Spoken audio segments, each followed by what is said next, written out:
Bismillahirrahmanirrahim. Assalamualaikum warahmatullahi wabarakatuh. Walhamdulillahi hamdan katsiran thayyiban mubarakan fih kama yuhibbu rabbuna wa yarda. Asyhadu an la ilaha illallah wahdahu la syarikalah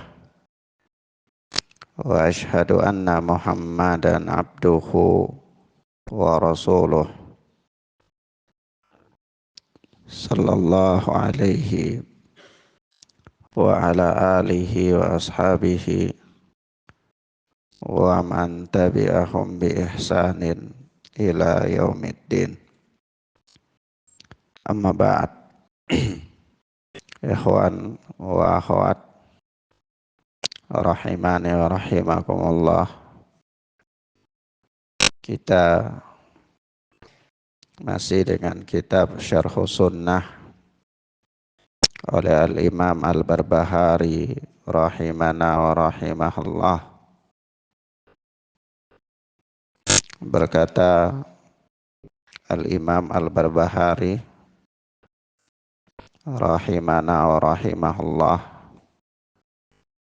warrasmu wa a'lamud dhalalah qad baqiya minhum qaumun ya'maluna biha wa yad'una ilaiha la mani'a yamna'uhum wa la ahada yahjuzuhum amma yaquluna wa ya'malun. Dan peninggalan serta simbol-simbol kesesatan itu masih tetap ada. Yakni di samping dakwah al-haq itu tetap berjalan dalam kondisi bagaimanapun, itu peninggalan dan simbol-simbol kesesatan itu tetap ada. Setelah melalui 3 khalifah, melewati masa 3 khalifah, yaitu Ma'mun, Mu'tasim, dan Al-Wathiq, itu fitnah Jahmiyah, Mu'tazilah begitu kuat dan tersebar di tengah-tengah kaum muslimin, sampai pada masa Al-Mutawakkil baru kemudian beliau mendukung dakwah Al-Quran dan Sunnah, membebaskan para ulama termasuk Al-Imam Ahmad rahimana wa rahimahullah, dan seterusnya. Beliau membela dakwah Al-Quran dan Sunnah sehingga para ulama pun berbicara panjang lebar tentang Al-Quran dan Sunnah, mengarang kitab-kitab mereka dan seterusnya.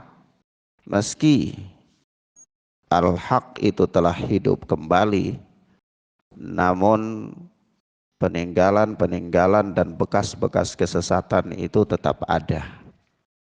Begitulah yang dimaksudkan oleh Al-Imam Al-Barbahari rahimana wa rahimahullah. Minhum qaumun ya'maluna biha wa yad'una ilaiha. Nah, di antara mereka ada kaum yang beramal dan berdakwah kepada kesesatan itu. La mani'a yamna'uhum, tidak ada yang mencegah mereka daripada amalan dan dakwah kepada kesesatan tersebut. Wala ahada yahjuzuhum amma yaquluna wa ya'malun, dan tidak ada seorang pun yang melemahkan mereka, menghalangi mereka dari apa-apa yang mereka dakwakan dan mereka amalkan. Naam, artinya kejelekan itu la yantahi, dia tidak berakhir. Keburukan itu tidak berakhir. Bahkan kebaikan dan keburukan itu selalu ada dan dia silih berganti. Terkadang kebenaran itu ditolong oleh Allah sehingga nampak ke permukaan. Terkadang pula kebatilan yang lebih nampak ke permukaan. Itu silih berganti, terus demikian adanya. Nah, ini semua adalah merupakan ujian kepada kaum mukminin. Siapakah di antara mereka yang dia komitmen di atas kebenaran dan dia tidak larut bersama dengan saling bergantinya antara kebenaran dan kebatilan. Ya, sebab itu Allah Azza wa Jalla berfirman wal aqibatu lil muttaqin. Begitu pula dalam ayat lain Allah Azza wa Jalla mengatakan wal aqibatu lit taqwa. Jadi kebatilan dan al-haq itu silih berganti, terkadang satu menguat dan yang lain melemah, terkadang yang lainnya itu dia melemah dan kemudian dia menguat. Itu semua adalah ibtila, ujian kepada manusia, seberapa besar komitmen manusia berada di atas kebenaran dan seberapa besar mereka bersabar di atasnya. Meski yang menjadi catatan bahwa kebatilan itu tidak selamanya dia kekal. Tidak selamanya dia apa? Kekal. Ada masanya dia akan hilang atau dia akan melemah. Tetapi ada masanya pula dia lebih menguat daripada al-haq.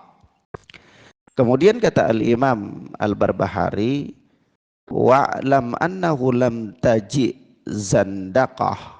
Mungkin di dalam kitab antum itu bid'ah mungkin ya. Iya, zandaqah apa bid'ah? Bid'ah. Nah. Wa'lam annahu lam taji zandaqah di kitab ana.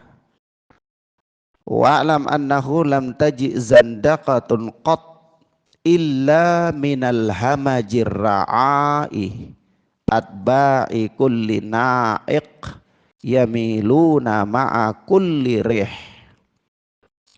Ketahuilah bahwa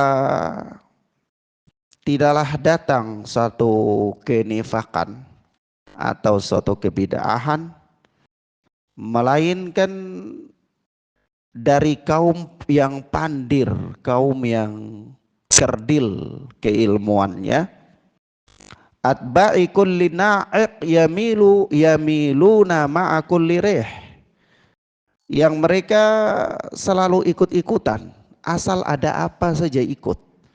Ada berita ini ikut, ada ini viral ikut, apa saja yang menjadi trending itu selalu mereka masuk ke sana.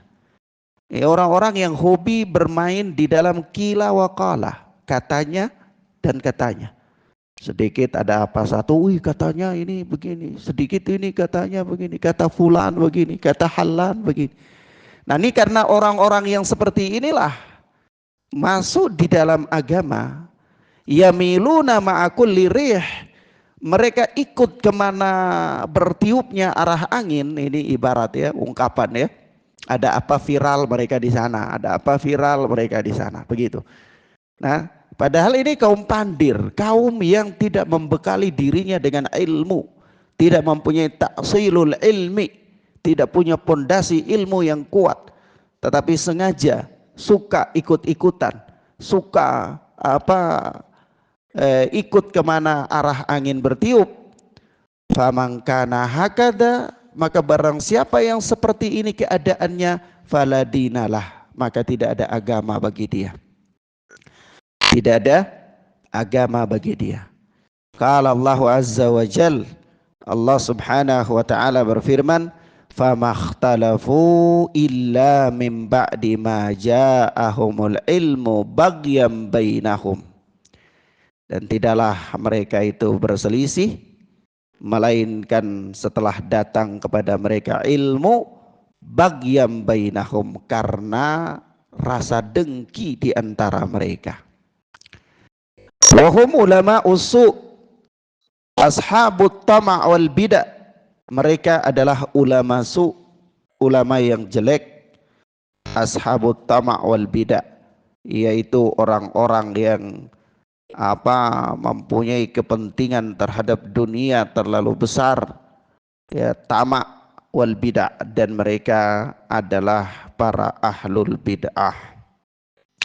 Perhatikan di sini ya ikhwan, ucapan daripada Al-Imam Al-Barbahari ini, beliau menerangkan kepada kita bahwa tidaklah muncul suatu bentuk bid'ah, suatu bentuk penyimpangan, melainkan ketika ramai di dalamnya itu orang-orang yang dangkal ilmunya dan suka ikut-ikutan. Orang-orang yang tidak memiliki prinsip tasabbut, prinsip cross check dalam satu masalah, lihat dulu, teliti ini sejauh mana kebenarannya, apa dasar-dasar dalilnya, kalau punya dalil kira-kira kuat tidak dalilnya, kalau kuat kira-kira penempatannya benar apa tidak dalil tersebut. Kenapa? Karena banyak sekali orang-orang yang berhujjah dengan dalil, punya dasar hukum, tetapi dasar hukumnya diletakkan pada tempat yang salah, tidak sesuai dengan tempatnya. Sebab itu Ali bin Abi Thalib pernah berkata, kalimatul haq turidu biha al-batil. Ya, ini kalimat yang benar, hujjah yang benar, tetapi engkau menginginkan dengan hujjah yang benar itu adalah sesuatu yang batil. Nah, orang kalau dia beragama hanya ikut-ikutan, dia ikut saja kemana arus angin itu membawanya, maka dalam kondisi yang seperti ini, kalau terjadi dalam masalah akidah, maka hasilnya nanti sampai hilang agamanya. Hilang apa? Agamanya. Maka Al-Imam Al-Barbahari mengatakan, faman kana hakadha fala dinalah. Barang siapa yang seperti ini, asal ada apa saja yang viral ikut ke sana, asal ada ikut ke sana tanpa tasabbut, maka agamanya nanti itu berdasarkan qila wa qala, maka pada prinsipnya tidak ada agama pada orang seperti ini. Nah, mafhum ya ikhwan? Paham maksudnya ya? Artinya apa? Artinya beragama itu jangan qila wa qala. Beragama itu jangan kata fulan, kata halan. Tetapi beragama itu harus tasabbut. Beragama itu harus ngecek dasar dalilnya, argumennya, dan cara penempatan dalil-dalil tersebut. Kalau ada orang dia baca hadis, lihat hadis itu pertama-tama sahih apa tidak. Kalau tidak sahih atau sahih, lihat lagi di bawah bab apa para ulama meletakkan hadis tersebut. Jangan sampai hadisnya itu di bab muamalah, antum bawanya di bab apa? Akidah. Ya. Babnya misalnya bab tahara, antum bawanya di bab haji, diletakkan di bab haji. Nah, ini dalilnya bisa benar, tapi penempatannya salah. Karena itulah orang-orang yang tidak punya prinsip tasabbut dalam beragama itu biasanya dia linglung dalam beragama. Prinsipnya tidak kokoh dalam memegang kebenaran. Dia biasa mudah terbawa oleh hal-hal yang viral. Mudah terbawa oleh hal-hal yang viral. Nah, kalau sudah seperti itu, nanti lihat lambat laun akan hilang dari dia agamanya. Nah, lalu Al-Imam Al-Barbahari membawa ayat di sini surat Al-Jathiyah ayat yang ke-19. Allah Subhanahu wa taala berfirman, "Famakhtalafu illa min ba'di ma ja'ahumul ilmu baghyan bainahum." Tidaklah mereka berselisih melainkan setelah datang kepada mereka ilmu baghyan bainahum, karena kedengkian di antara mereka. Jadi persoalan penting ya. Ya ikhwan, kalau kita lihat perselisihan-perselisihan yang terjadi di kalangan orang-orang yang diberikan oleh Allah ilmu, itu rata-rata dorongannya adalah karena bagya. Karena apa? Kedengkian. Karena kedengkian. Nah, kalau orang itu dia berselisih karena jahil, itu urusannya lebih ringan. Lebih ringan karena dia jahil, nggak ngerti, dia berselisih. Ini mudah hilang dan mudah dia kembali kepada kebenaran. Tapi kalau orang yang dia berselisih bukan karena kejahilan, tapi karena kedengkian, ini sulit sekali untuk hilang. Dia punya ilmu, tetapi apa? Tetapi karena kedengkian maka menyebabkan terjadinya perselisihan. Nah, ini masalah yang paling membahayakan. Kalau kita lihat orang-orang yang berselisih setelah diberikan ilmu, itu rata-rata perselisihannya adalah karena terjadinya kedengkian. Nah, kalau terjadi kedengkian maka urusannya repot. Ya, kita lihat ada orang ketika dia nggak paham, itu mudah diajak kepada kebenaran. Ketika mereka berselisih dalam kejahilan, kita sampaikan kepada mereka keterangan-keterangan Al-Quran, Sunnah, keterangan para ulama, nasihat-nasihat, maka gampang sekali mereka kembali kepada kebenaran. Tetapi kalau dia sudah punya ilmu dan dia berselisih itu adalah karena kedengkian, ada urusan apa sedikit, urusan pribadi, mungkin mereka berdua pernah bersafar bersama, lalu temannya tidur duluan ngorok, jadi tersinggung. Wah, malas sama orang itu. Kenapa? Tidurnya ngorok. Masa orang alim tidurnya ngorok jadi alasan? Ya, tuh saya tidak suka sama dia. Kenapa? Itu dia punya utang banyak. Kenapa masa orang alim ada utang? Ini suka nyari sisi apa? Kelemahan. Untuk apa? Untuk terjadi perselisihan. Terjadi pertikaian. Dalam permasalahan apa? Permasalahan yang sepele. Kenapa? Karena perselisihannya bukan karena kejahilan. Perselisihannya karena sudah punya ilmu, di atas ilmu, tetapi yang mendorong mereka untuk itu adalah apa? Kedengkian. Nah, kalau orang berselisih karena kedengkian, itu urusannya berat. Urusannya apa? Berat. Ya, kecuali orang-orang yang dirahmati oleh Allah Subhanahu wa taala. Maka ikhwanna fid din azani Allah wa iyyakum, dua hal penting di kalimat ini yang ingin kita katakan. Yang pertama, bahwa keumuman orang yang beragama berdasarkan mayoritas itu gampang untuk terlena dan gampang tersesat. Ada apa ikut ke sana, ada apa ikut ke sini, ada apa lagi ikut ke sana lagi, ya, sehingga dia menciptakan hal-hal yang baru yang digandrungi oleh banyak orang, ya, membuat inovasi-inovasi, bahkan tidak tanggung-tanggung melakukan inovasi-inovasi tersebut, bukan hanya dalam perkara-perkara muamalah, tetapi sampai dalam perkara-perkara prinsip. Ya, kenapa? Karena ingin mengikuti banyak orang. Padahal Allah Subhanahu wa taala mengatakan, wa in tuti aktsara man fil ardi yudilluka an sabilillah. Kalau engkau ikut kebanyakan manusia di muka bumi ini, niscaya mereka akan menyesatkan engkau dari jalan Allah. Ini poin pertama. Yang dimaksudkan, yang kata Imam Al-Barbahari di situ apa? Illa minal hamajir ra'i atba'i kulli na'ikin yamiluna ma'a kulli rih. Ya, tidaklah datang suatu kebid'ahan atau kemunafikan, kezindikan, melainkan apa? Karena ikut bermain di dalamnya kaum yang pandir, kaum yang lemah ilmunya, yang kerdil pengetahuannya, yang mengikuti, yang suka ikut-ikutan, mengikuti kemana arah angin bertiup. Nah, ini asal masanya banyak di situ, ya sudah di situ yang dia jadi. Ini poin pertama. Poin yang kedua adalah poin yang mengatakan kepada kita bahwa perselisihan yang terjadi karena ilmu itu berat akibatnya. Ya, artinya orang kalau dia berselisih karena kejahilan itu tidak ada masalah.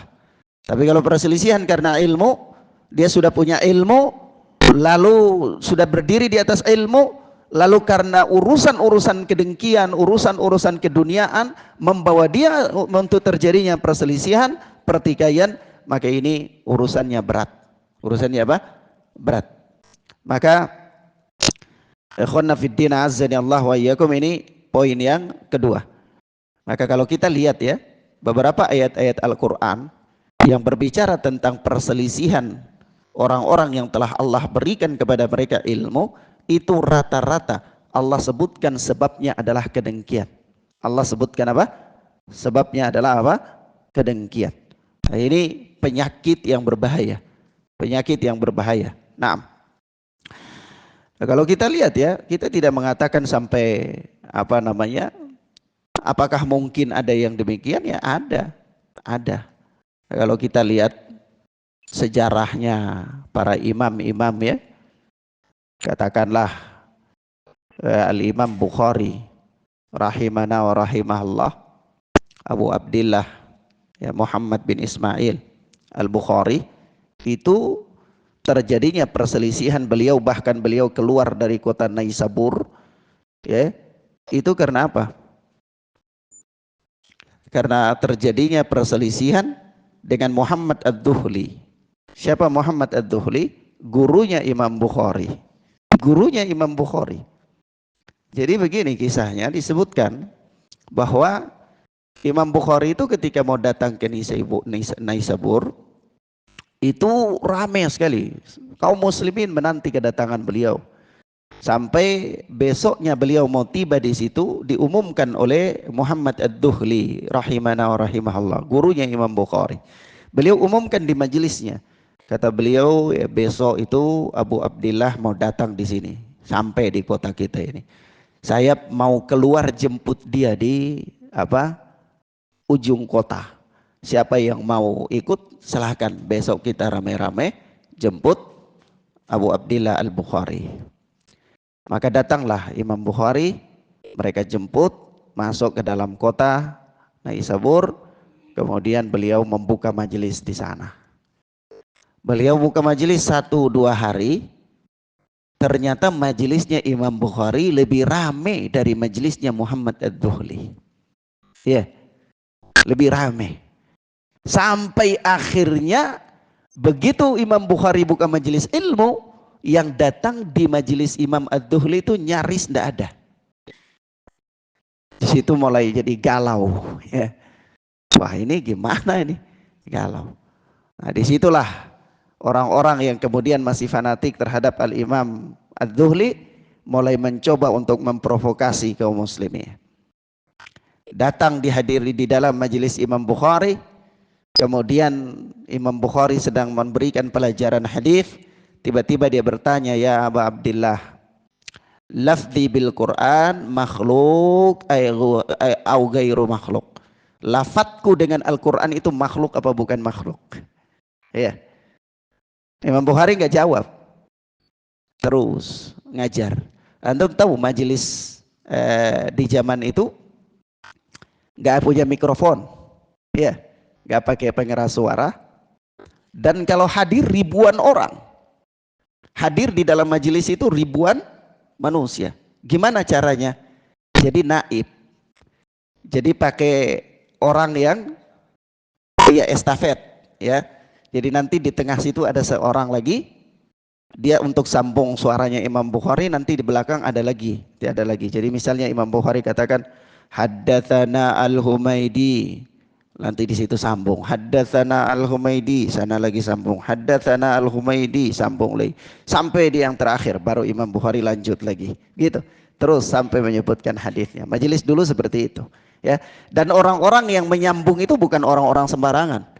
Orang-orang yang menyambung itu ada kriterianya dalam ilmu hadis. Kriterianya adalah pendengarannya bagus ya, ucapannya bagus ya, di samping keadilan, thiqah dan seterusnya. Antum belajar sifat-sifat perawi hadis, antum akan paham. Inilah yang ana pernah singgung, bahwa kalau orang mengatakan di zaman ini dia punya sanad, pertanyaan paling pertama itu adalah imam ahli jar wa ta'dil siapa yang periksa sanadnya. Misalnya Imam Bukhari mengatakan ini doif, atau Imam Ahmad mengatakan oh dia ini sahih, thiqah, dia ini soduk. Imam An-Nasai misalnya mengatakan soduk ya. Atau Al-Imam Abu Daud As-Sijistani mengatakan layyinul hadis, atau Al-Hafidh mengatakan ini matrukul hadis misalnya. Lalu kita katakan itu karena sanad itu harus diperiksa oleh imam ahli jar wa ta'dil. Paham ya ikhwan? Mafhum ya? Kalau imam diperiksa sanad diperiksa sama anak ya nggak pakai ya, nggak pakai. Paham maksudnya?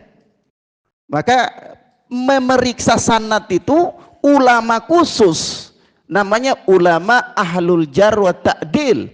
Ya, di antara mereka yang paling keras Ibnu Ma'in, Abu Hatim Ar-Razi, itu yang syarat-syaratnya paling keras. Yang syaratnya paling lemah, paling mudah, Al-Imam Al-Hakim. Yang syaratnya mu'tadil pertengahan, Al-Imam Ahmad rahimahullah. Setelah mereka kita tanya, siapa imam ahli jar wa ta'dil? Paham maksudnya ikhwan? Hah? Ini rumit di sini jadinya. Ya. Bisa paham maksud ana? Taib.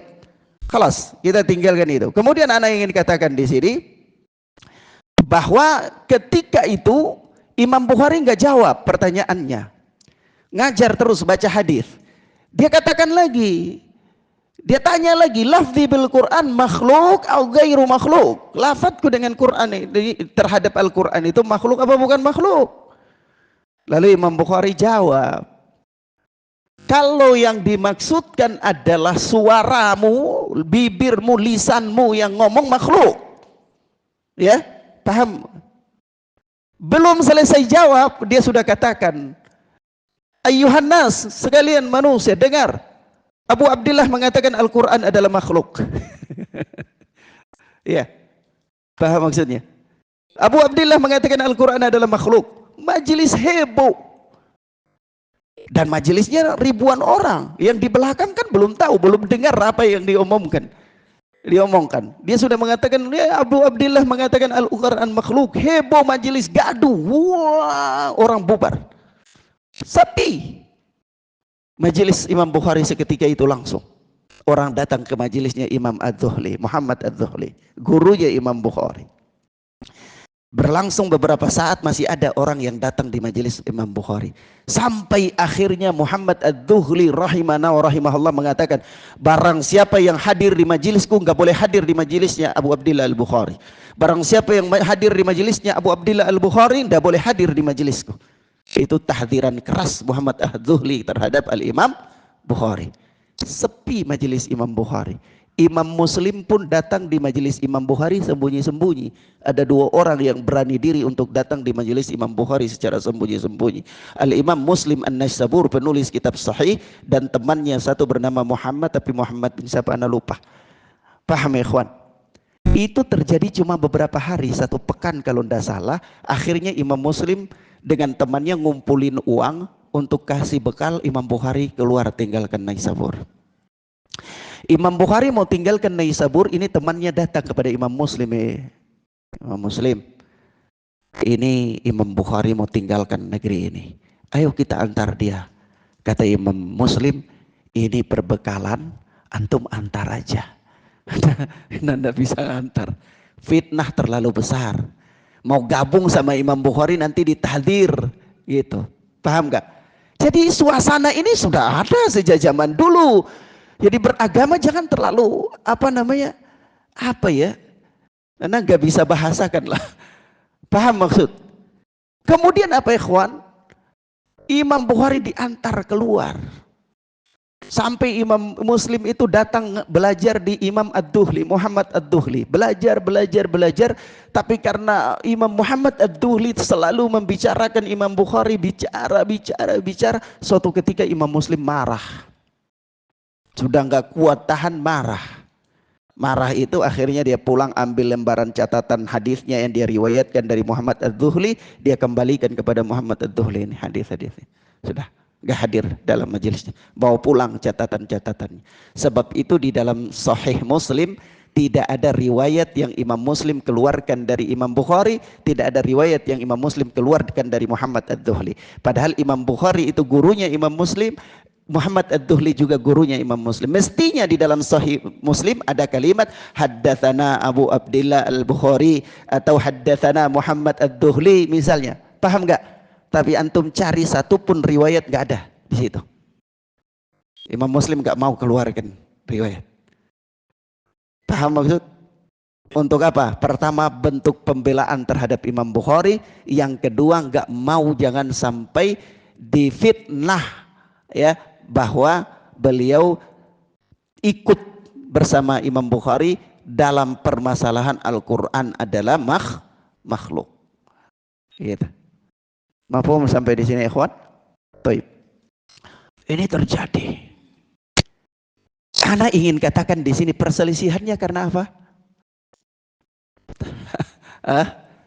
Kefikiran. Persoalan duniawi. Persoalannya duniawi. Ini terjadi di kalangan imam-imam besar. Terjadi. Ini perselisihannya karena mereka jahil apa mereka alim? Mereka alim. Kalau perselisihan ya terjadi di antara kita yang ya cuman pekerjaan hari-hari jual cilok, ya enggak apa-apa. Ya. Tapi ini perselisihan yang terjadi di antara manusia yang setiap hari mengatakan haddatsana, akhbarana, amba'ana. Setiap hari mereka mengatakan itu. Iya. Artinya ahlul hadis. Satu, yang kedua. Ana ingin katakan perselisihan yang terjadi seperti ini yang kedua. Kisah Al-Imam An-Nasai rahimana wa rahimahullah. Al-Imam An-Nasai itu kalau tidak ada harakat cuma tulisan huruf itu bisa dibaca balik. Bisa dibaca An-Nasai, bisa dibaca Nisai. Iya. Iya enggak? Ya sama tulisannya. Jadi kalau pas mau baca nama Imam An-Nasai pas lagi mikir-mikir ini An-Nisai aja. Ikhwana fiddin azani Allah wa iyyakum. Imam Nasai ini terkenal dalam biografinya orangnya itu bersih, rapi, wangi. Ya. Jadi beliau sangat menjaga penampilannya. Kalau Imam Nasai lewat di jalan lalu sudah hilang, sudah belok di tikungan mungkin gak ada lihat orangnya, lalu emak-emak keluar di jalan wangi, oh ini Imam Nasai baru lewat gitu. Nah paham ya kawan? Gitu biografinya Al-Imam An-Nasai.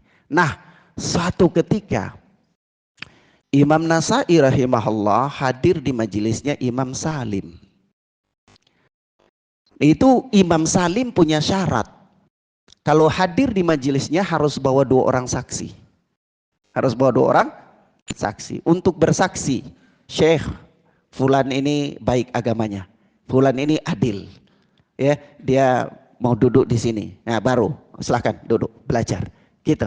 Kalau nggak bawa 2 saksi diusir sama beliau, nggak boleh hadir. Paham maksudnya? Baik.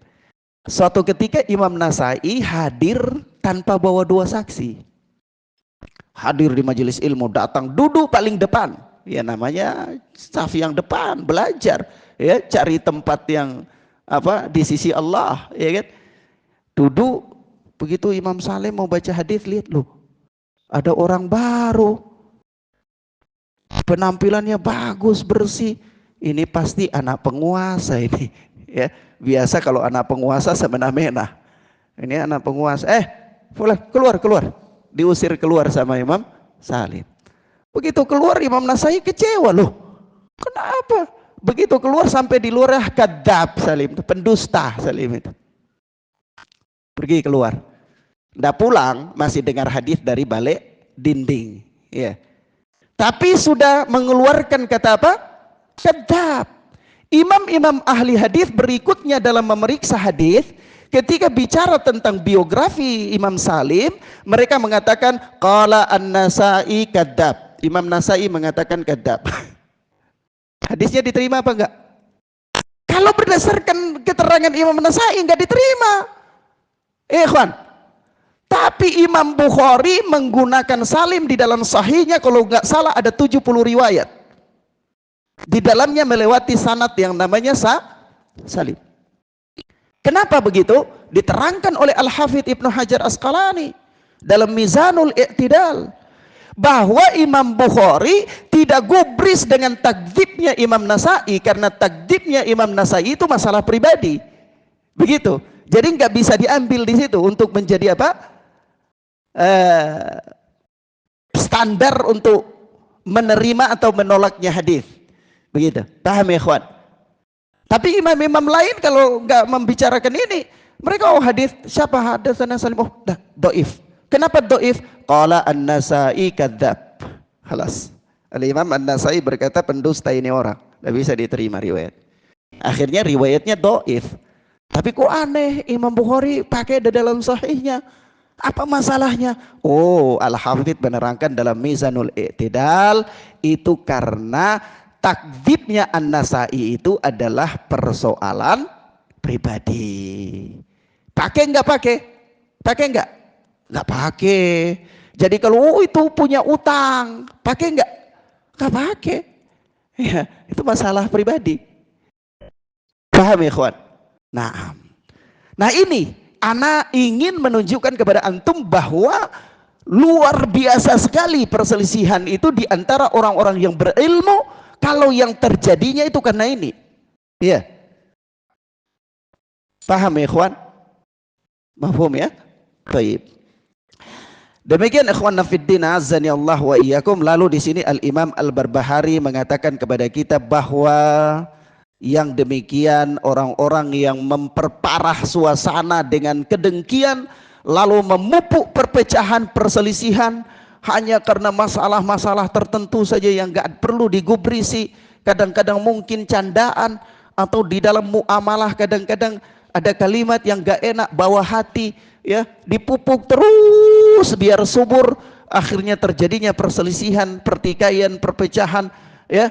Maka ini adalah ulama usuk, ulama yang jelek, ashabut tama' wal bidah, orang-orang yang menginginkan kedudukan dan menginginkan apa, para pelaku bid'ah, menurut keterangan Al-Imam Al-Barbahari rahimana wa rahimahullah. Baik. Padahal apa ya kawan, Allah memerintahkan kita untuk bersatu di atas agama. Allah memerintahkan kita untuk bersatu di atas agama dan membuang perselisihan apapun kalau itu masalah-masalah pribadi. Kalau masalah-masalah dunia tidak ada urusan. Wah, saya nggak mau menerima ilmu dari ustadz itu. Kenapa? Karena ustadz itu bercerai 2 kali. Nah, itu bisa diambil nggak itu? Nggak bisa, itu urusan pribadi dia. Urusan perceraian itu urusan pribadi dia. Oh, saya nggak mau ngambil ilmu dari ustadz itu karena dulu pernah apa namanya jewer telinga ana. Wah, itu nggak pakai. Nah, begitu. Tapi kenapa saya nggak mau ambil ilmu dari ustadz itu? Kenapa? Dia berpemikiran qadariyah. Ah, nggak boleh itu. Kenapa? Oh, dia manhajnya apa, mutalawin, pelin-pelan. Kadang begini, kadang begitu. Dia Hizbiyah, dia haraki, dia memimpin demo, dia menghalalkan demonstrasi misalnya. Dia mengatakan Al-Quran makhluk, dia mengatakan Injil dan Al-Quran sama misalnya. Ah, itu baru benar, nggak boleh ambil ilmu dari yang demikian. Alasannya benar, bukan alasan duniawi ya, begitu. Paham ya ikhwan? Baik. Demikian ikhwan fiddin azani Allah wa iyyakum. Sebenarnya kita itu mau cepat-cepat supaya bisa tamat, tapi memang syarhus sunnah ini melewati 1 poin itu nggak bisa cepat. Selalu lama, ya. Demikian ikhwan fiddin azani Allah wa iyyakum, kita cukupkan pelajaran kita sampai di sini insyaallah taala. Pak Warso, kita ke Krukut ada mobil. Nah, kalau siapa yang mau ikut anak ke kajiannya Ustadz Abdul Hakim, insyaallah bisa sebentar kita berangkat, ada kajian di Krukut ya. Baik. Subhanakallahumma bihamdika asyhadu an la ilaha illa anta astaghfiruka wa atubu ilaik. Wassalamualaikum warahmatullahi wabarakatuh.